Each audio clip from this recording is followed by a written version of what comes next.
Akkam nagaa balayan ani murtii galmoon anjaan arra viidiyoo xiqqashoo takkaan godhuudhaaf yaadee jira.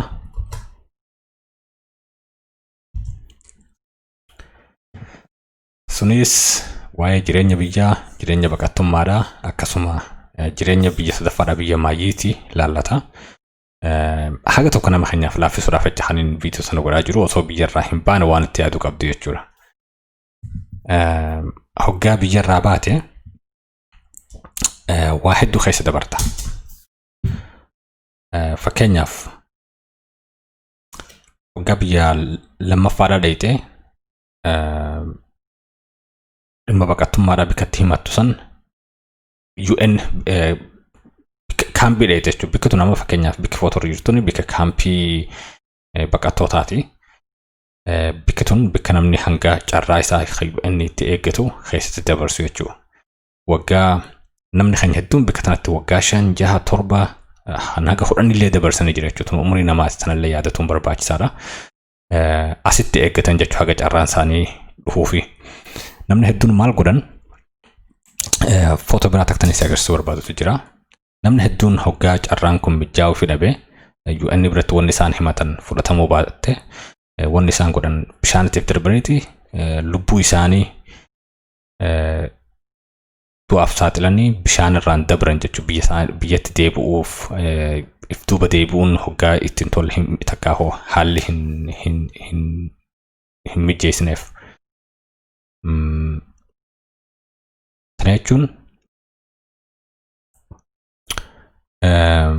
namni lubbuu isaa yookiin naaf haa dabartu yookiin naan haa dabartu jeete kan bishaaniin deemuu mudatu.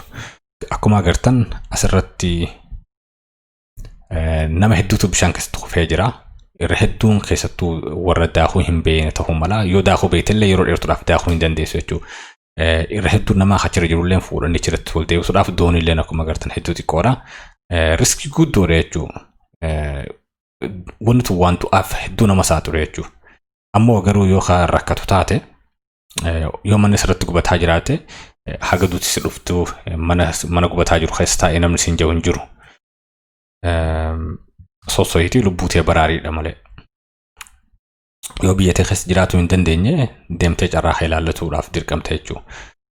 Tana wajji wal qabsisee wanni si yaadachiisu barbaadu ijoolleen teenyallee 2015 yoo yaadattan hedduutu nurraa dhume bishaan keessatti. Tana jechuun biyyarraa bahuun biyya alagaatti baqatuun jiruun biyya alaatis jannatatti akka ilaalamtuun barbaadu yoo itti dirqamte malee. Yoo biyya tee keessatti carraa argatee biyya tee keessatti jireenya kee wayyeeffatuu hin dandeenye biyya tee keessatti mootummaan si rakkaa jiraate waggaa san deemuudhaaf yoo dirqamte tanallee if dura beekuun hedduu barbaachisaadha. Ani wanni si dhaamu yoo jiraate karaa bishaanii karaa kana hin fudhatinidha. Maaliif lubbuu teetiin jiraattee waa hedduu arguu yoo dandeesse qabsooytee biyya teetillee wayyeessuu irra wayyeechuu kiyya. Yaa.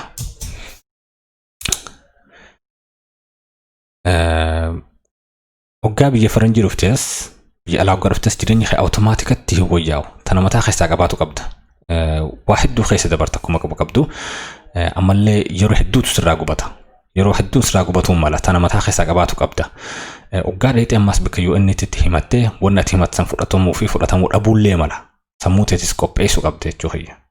Akka waan haarii ni jiraami. Laffaatee deemtee amatti dilanis dabarsitee fudhatamuu dhabdee saniifacha rakkinni sammuudhaa takka rakkinni yaadaa akka sirra hin dhufne sanaafillee if qopheessuu qabda.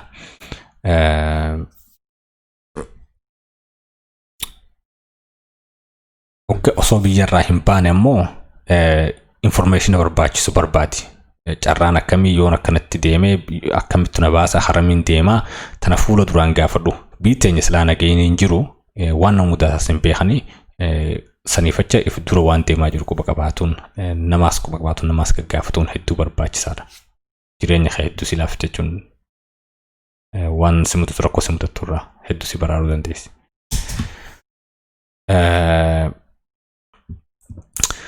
Wanni takkataniin jabeessee dhaamuu barbaadu maalummaa ta'e waraqaa maalummaa ta'eetii hin dagatin.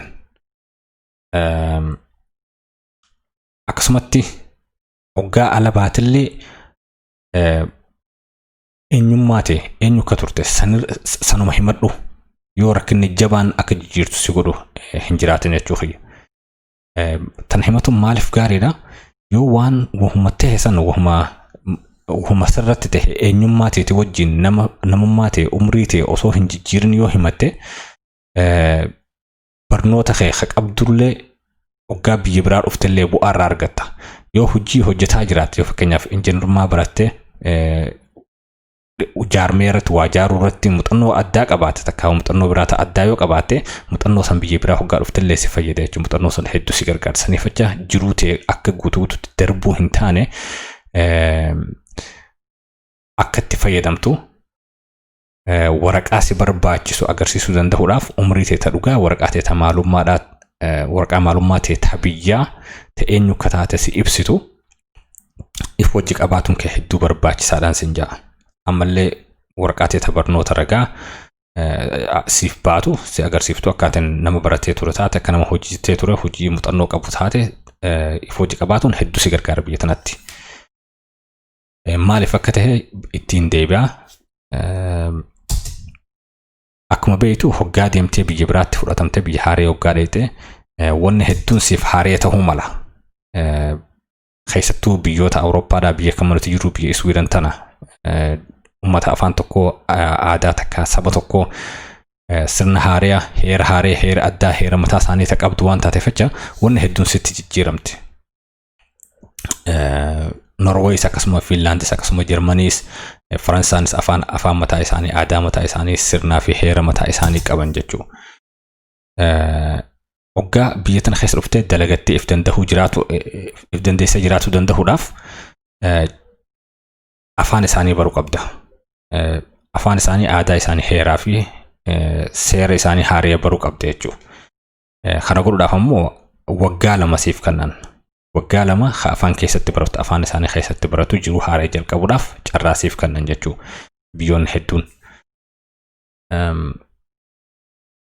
san booda barnoota itti fufuu yookiin hojii eegaluu dandeessa. Eegaa afaan baratte booda.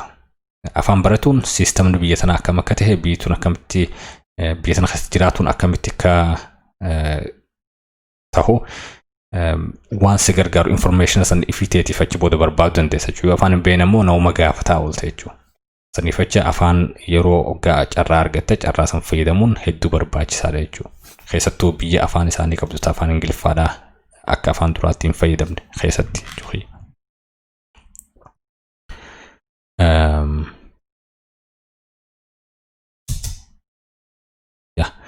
Waan siif laaffisu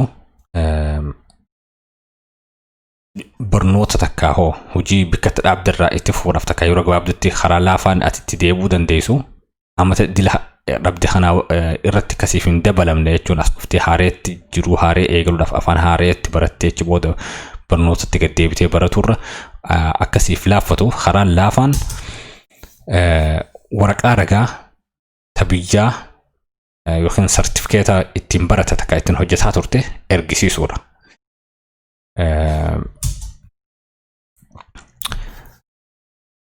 Yoo waraqaa ergisiifte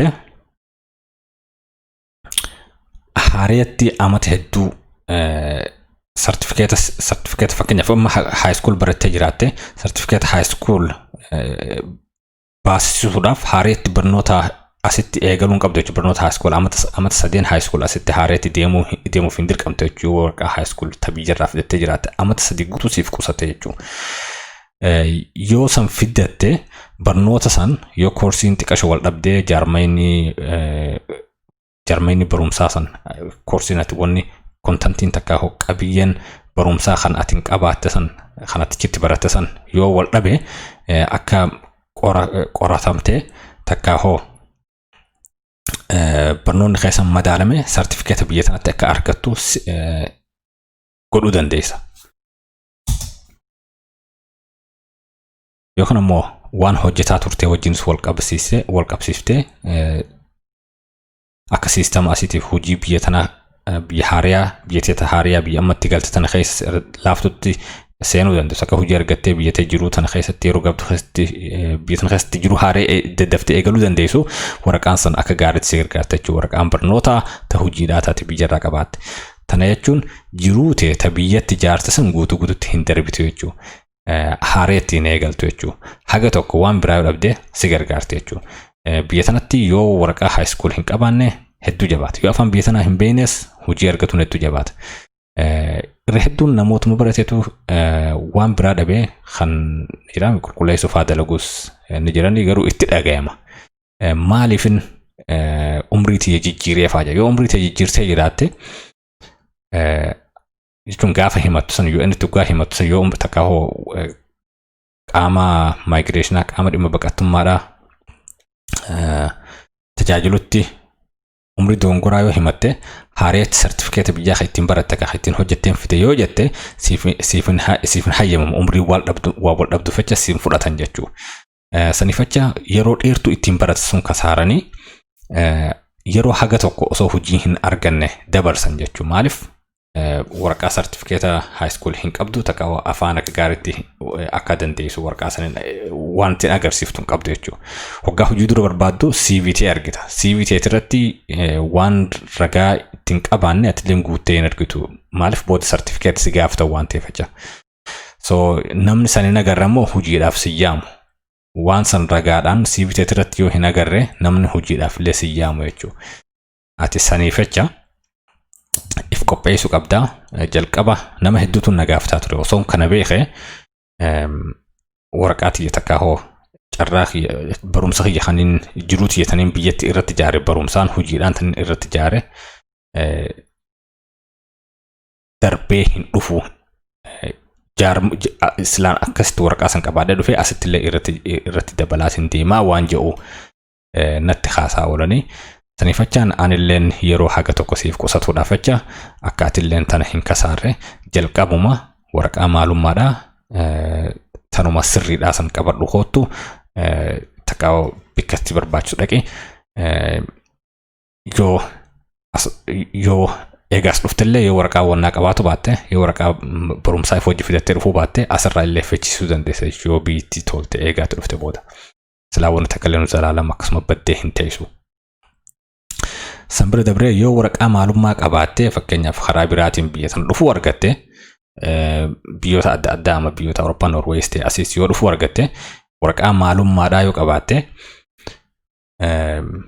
yoo hayyama dhabdellee hayyama biyya sana keessa jiraatudha yoo dhabdellee jechuun gama waan himatteeti waan itti himatte san fudhataman qabdu jedhanii yoo si jalaa jiranillee gama maalummaate beekuudhaatiin waan maalummaate waraqaa maalummaate eenyu akkaati taate waan ibsuuf jecha nama taate waan beekaniif jecha hojii siif hayyama hojjettee jiraatudha siif kennuu danda'an jechuudha. Yoo hayyama hojjettee jiraatudha argatte haga tokko hoggaa hojjette booda hoggaa if dandeesse booda gibira waan kafaltuuf jecha waan if dandeessuuf jecha waan mootummaa irratti hirkattee mootummaa irratti hundoonneef jecha hayyama jiraatudhaatillee yeroo haga tokko booda siif kennan jechuudha.